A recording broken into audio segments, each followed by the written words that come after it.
Hello, I'm Myles Edgington, And I'm Elliott Jorgensen.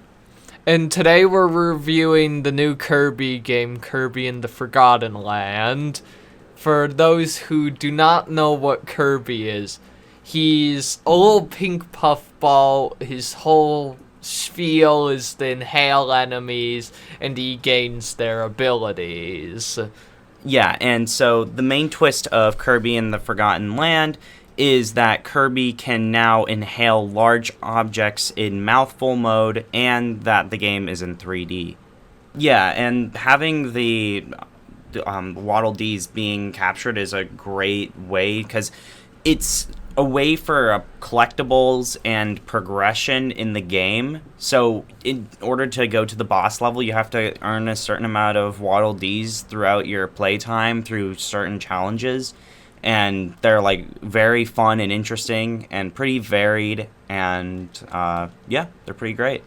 Yeah, I mean, you're probably bound to get all the Waddle Dees you need just by going through the level without much effort, because you get free Waddle Dees at the end for just completing the level.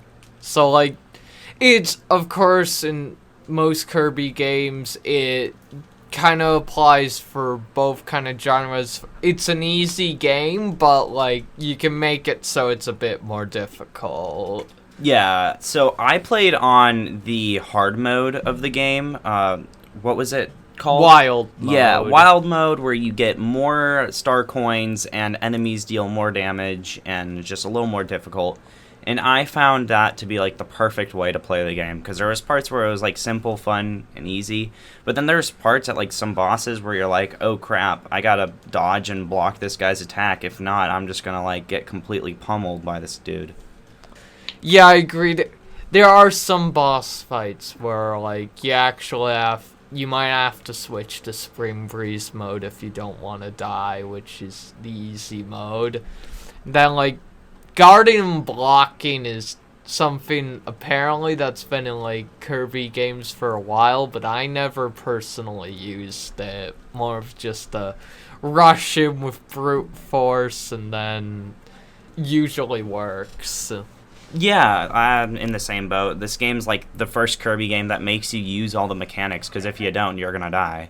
And it's like very intense in that way. And and the thing is that using all of the mechanics are fun. So there's no, if this boss is like, hey, this boss you're gonna have to dodge roll a bunch and jump out of the way as this guy is running at you.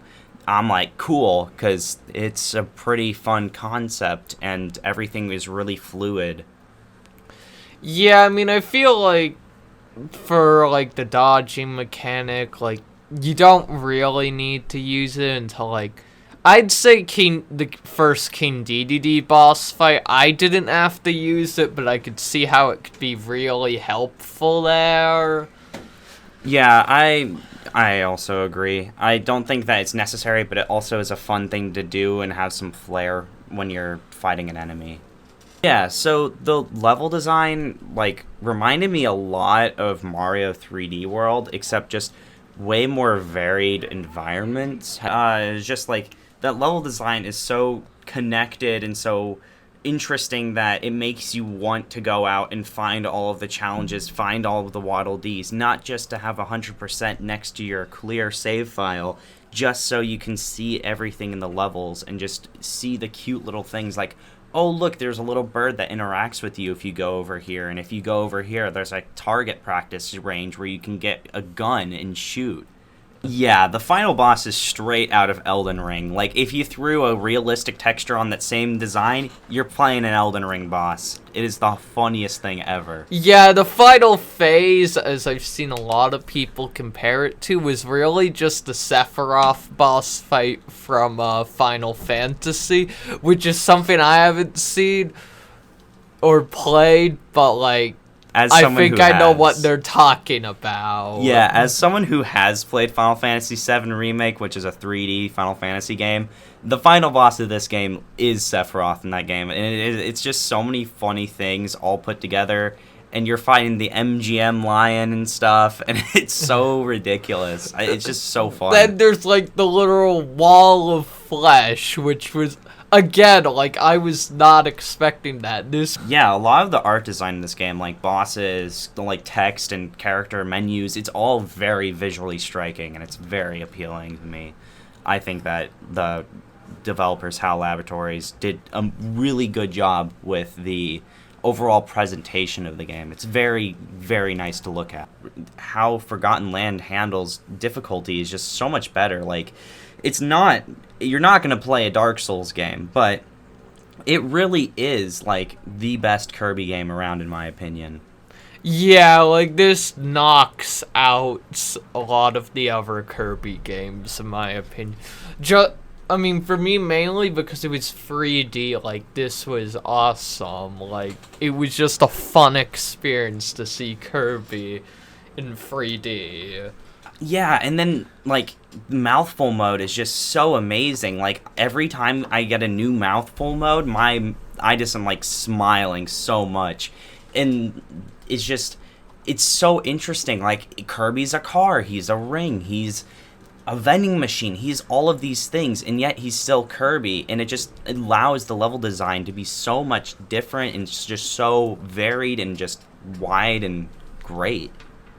Another thing I wanted to talk about was weapon progression and power-up leveling, because that is something that is very different in this game. Oh, yeah, as a new feature, I hope they continue this as a feature, because, like, I loved how they were able to upgrade abilities, and, like, some abilities that, like, before I'd always been like, okay, I don't really like these. Like, Bomb and Ice, I've never been a fan of as Kirby's copy abilities, just because Bomb, personally, like, sometimes it's not exactly optimal, and then Ice, like, just sometimes can be a bit just not sure how to put it, but, like, it's just not too enjoyable. But then, like, you got Homing Bomb, which kind of deals with one of my big issues with Bomb, like the accuracy, because then after you throw it, it tracks down the enemies.